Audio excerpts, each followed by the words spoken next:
কথা বলছি, কাজ করছি, এটা আমরা মনে করব না আমরা এখন জীবনে রয়েছে।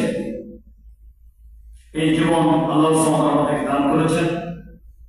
এটি হলো আল্লাহ সুবহানাহু ওয়া তাআলা প্রদত্ত একটি বিশাল বড় দান।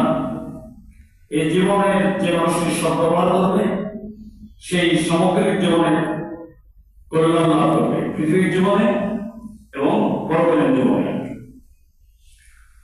তো এখানে আগে আমি যে আয়াতটি তেলাওয়াত করলাম সেখানে মৃত্যুর কথাটি এসেছে। মৃত্যুর কথাটি আল্লাহ সুবহানাহু ওয়া তাআলা আগে বলেছেন। মৃত্যু সম্বন্ধে আমাদের একটা ক্লিয়ার কনসেপশন প্রয়োজন।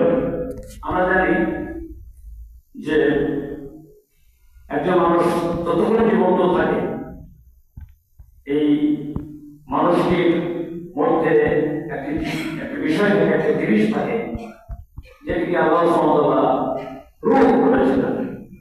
আমরা জানি বিশ্বজগৎ সৃষ্টির আগে আল্লাহ সুবহানাহু ওয়া তাআলা আলমে আরওয়াহ বা রূহের জগৎ সৃষ্টি করেছেন এবং সেখানে এই পৃথিবীতে